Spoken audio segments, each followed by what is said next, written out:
See, it's right here. It is June 19th, 2017. So, kind of a new setup for those that are regular viewers. I think I'm going to start doing more videos on a regular basis on YouTube while the medium still exists. In low def, because I'm off grid using satellite to upload, it's going to use less space. I don't really see the need to keep bringing you the high def files. I don't even know why I even get into the technical mumbo jumbo, but um, definitely happy that I can bring you these videos. Not happy with the world situation. People that are lost in this divide and conquer game. So, where do I begin here? Uh, going to talk to you about why you see some brown faces in the Trump movement. This isn't really about white supremacy. It's about people coming together over those they hate or fear, even if they've been programmed to fear and they don't realize it. Doesn't matter. They can have, oh, we're Christians. We're going to stand against these individuals. We're going to judge our neighbor that we don't really know. And we're going to elevate and we're going to be so fringe, right? Their own little caricatures, just like Antifa. So, why do I talk about Portland? It's because it's a city that I'm from, and I've become familiar with the cast of characters, even people that I've never actually met, but I've seen enough videos and I'm familiar with enough of the channels that has more activity going on than any U.S. city. Not just the people that are the characters on video, but the videographers that are often a part of the events as well when they are attacked. Right? People like Demi in Portland. Then there's Robert West. He's running around filming. There's a few others. And then you see the regulars, the same Antifa men and women that are showing us their nasty attitude, right? And blocking traffic and creating other problems. And then we see the Trump support base. Then we see wild cards in the mix like Jeremy Christian and people trying to use him for political purposes instead of look at the evil behind the actions of Jeremy Christian, but support base, you see the same organizers, you see people trying to become celebrities within their own movement to rise up through the ranks, like Mr. Gibson from Vancouver, Washington. And I don't support the attacks on this person. So it's like ridiculous behavior going on both sides, and people like not able to realize why they're so hated, why their group is so hated, why their group is so distrusted. We're talking about Trump supporters. We're talking about Antifa. We're talking about Democrats.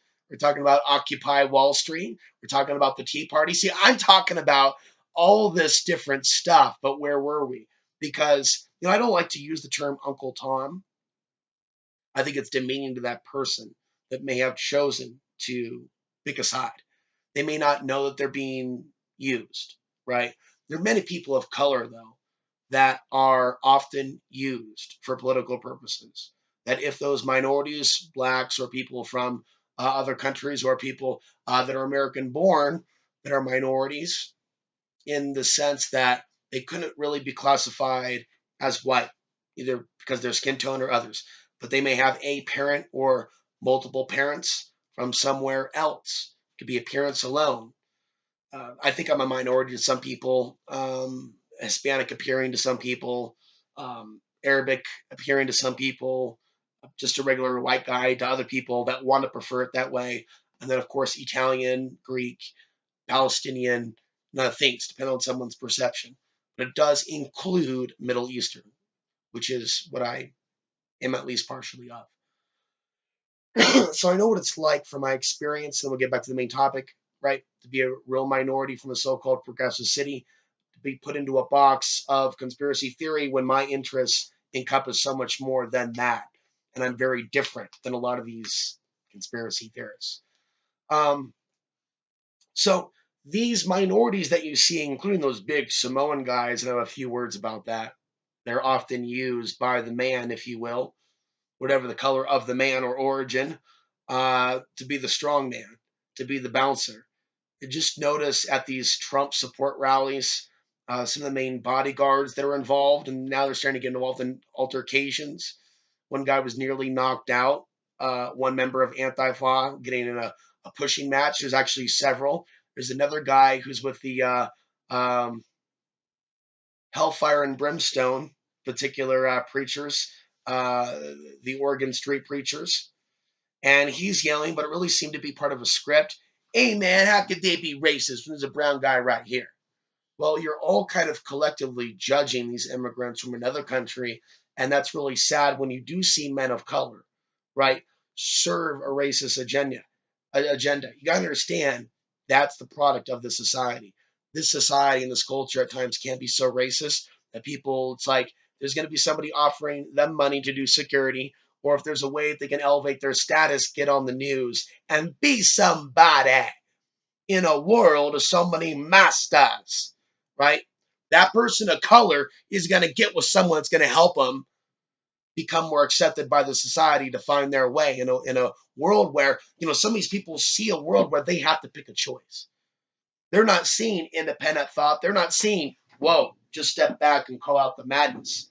They're seeing a world and a culture where, and it's dominated by whites on the left and the right, and you know it. Just watch those protests. It's a white civil war, and they're pressured to pick their side. They may not see it as their master. They may not see it as their own oppression. They're going to pick it. And there's a way some people can choose to their own religious indoctrination. Okay, these people are Christians, and they're saying these people are with the Muslims, raping the women and whatnot and all that. Oh, that sounds real unchristian. And these people act like they'll accept me if I just get with them for now, for now, for now.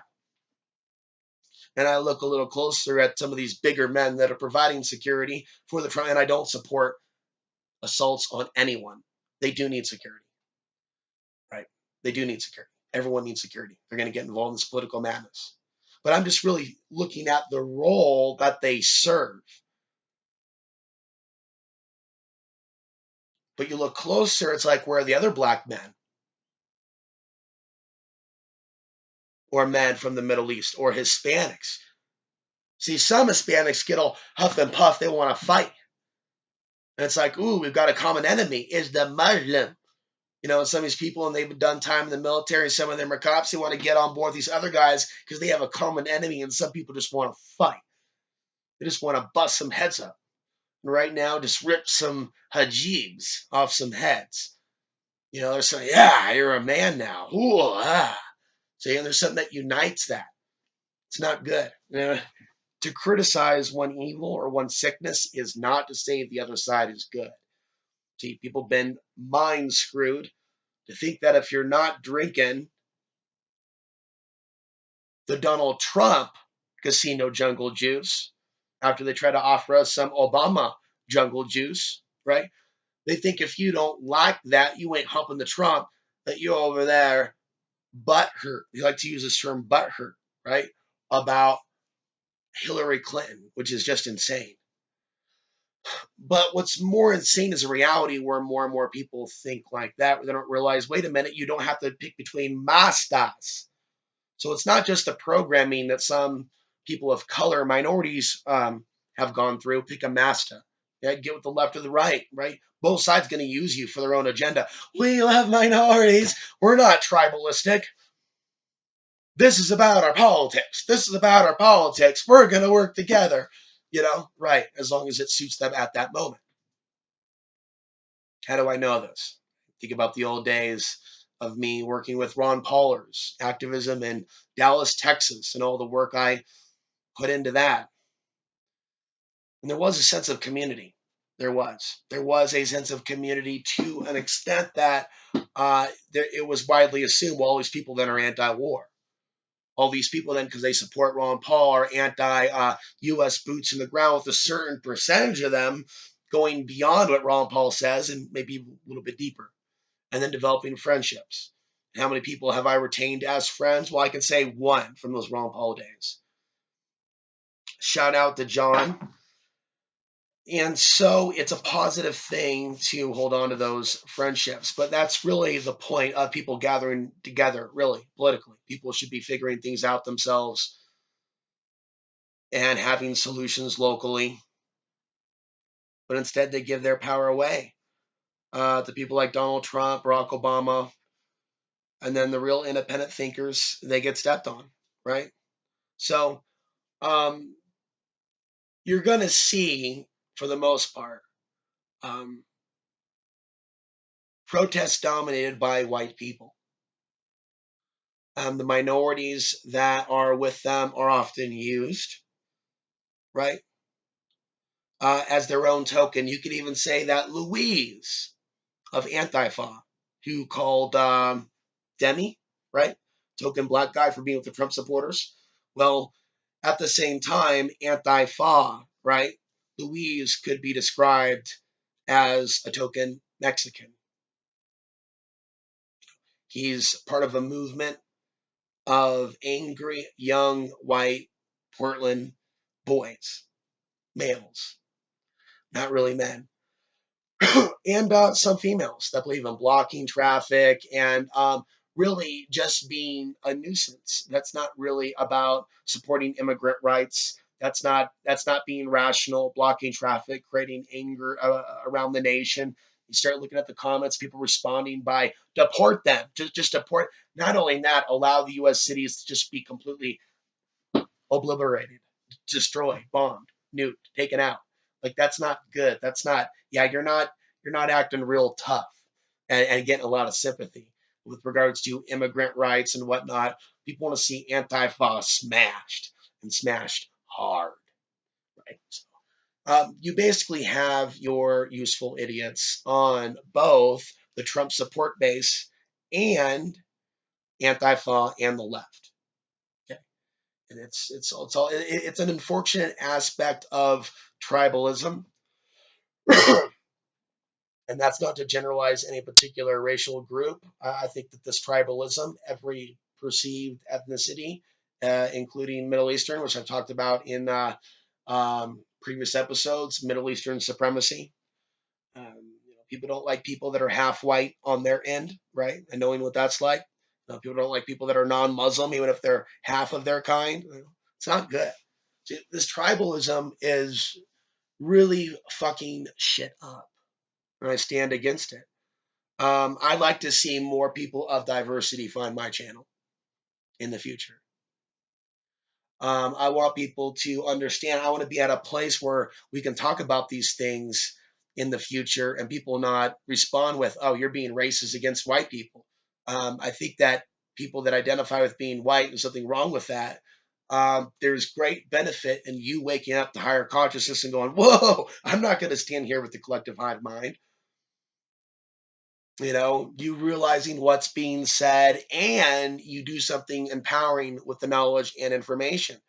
You try to help wake up other people from that hive mind consciousness that all of humanity, including non-whites, are connected to, and it's connected to that dark grid or that place where archons try to manipulate human consciousness and turn perceived races against each other like gangbangers, this perceived back and forth, and then you watch again Antifa and the Trump supporters in the streets and you listen very closely and you don't hear anybody talking about the real issues, and certainly not 9/11. Not to sound religious about that particular issue, but it is an issue that brought us into the American police state, even if you, and millions dead, even if you believe the official story. 9/11 is significant in how it was used, even if you believe the official story, to do a great deal of harm and danger to the American people and the people of the world. And that's not a conspiracy theory. That's in the history records. Well, we've had this many years to look at the aftermath, the post 9/11 world. Here we are in 2017. What, 20,000 more troops sent to Afghanistan? Oh, ISIS in Afghanistan after the Taliban?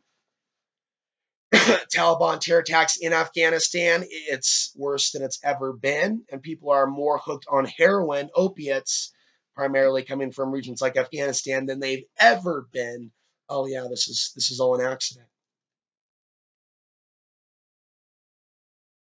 So minorities, whites, whatever your classification of humans, everybody's in the same box, like it or not.